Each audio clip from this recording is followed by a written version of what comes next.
ఇందిరమ్మ ఇల్లు ఇవ్వాలి, పేదలందరికీ ఇందిరమ్మ ఇల్లు చర్య తీసుకోవాలి. అవినీతి పరులపై, రాతంపూడిలో జరిగిన అవినీతి పరులపై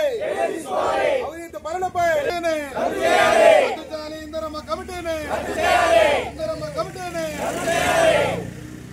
ధర్నా చేయడం జరుగుతుంది.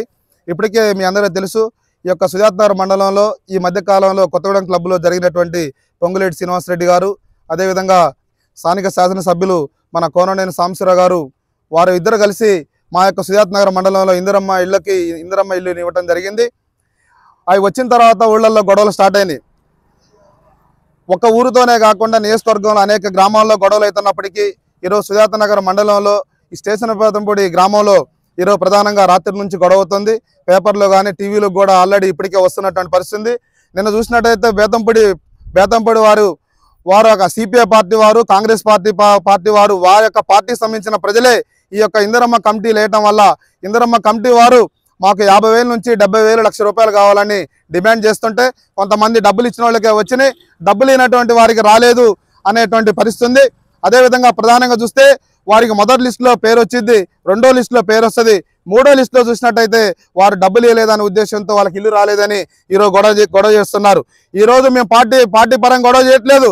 ఈ రోజు ఇక్కడ గొడవ చేసే ప్రజలు సిపిఐ పార్టీకి సంబంధించిన వాళ్ళు, కాంగ్రెస్ పార్టీకి సంబంధించిన వాళ్ళు, ఆ యొక్క నాయకులు విజ్ఞప్తి చేస్తున్నాం. ఒక బేతంపూడే కాదు, ఈ నియోజకవర్గంలో అనేక గ్రామాల్లో, అనేక తండాల్లో, అనేక గూడాల్లో, అనేక ప్రాంతాల్లో కూడా ఈరోజు 50,000 నుంచి 1,00,000 రూపాయలు కావాలని ఈ రోజు నాయకులు ప్రధానంగా డిమాండ్ చేస్తున్నారు. ఏదైతే ఇందిరమ్మ ఇల్లు వచ్చినట్టయితే మేము ఇల్లు కట్టుకోవడానికి మా యొక్క బతుకులు బాగుపడతాయి అంటే వాళ్ళకే 1,00,000 రూపాయలు ఇస్తే ఈ రోజు ఆ 4,00,000 రూపాయల్లో ఇల్లు కట్టుకునే పరిస్థితి లేదు.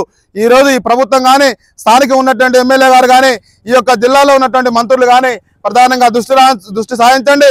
ఎమ్మెల్యే గారికి చెప్తున్నాం, సాంబశివరావు గారికి చెప్తున్నాం, మేము ఒకటే డిమాండ్ చేస్తున్నాం. ఏదైతే బేతంపూడి గ్రామంలో వారు డబ్బులు తీసుకొని ఈ రోజు పోలీస్ స్టేషన్లో కంప్లైంట్ ఇచ్చారో, మీరు దగ్గరుండి పార్టీతో సంబంధాలు లేకుండా పేదవాళ్ళకి అన్యాయం చేసేటువంటి ప్రతి ఒక్కరిపైన చర్య తీసుకోవాలని మేము డిమాండ్ చేస్తున్నాం.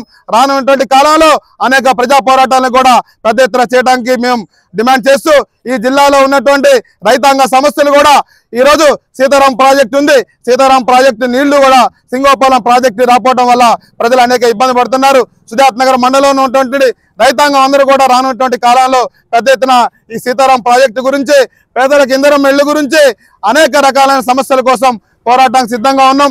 మేము ప్రధానంగా డిమాండ్ చేసేది ఇందిరమ్మ ఇళ్లలో డబ్బులు అవినీతి పాల్పడ్డ వారిపై బేతంపూడి గ్రామంలో అవినీతి పాల్పడ్డారు.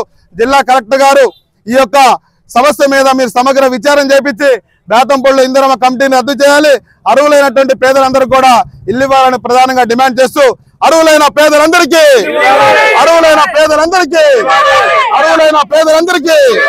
జై తెలంగాణ.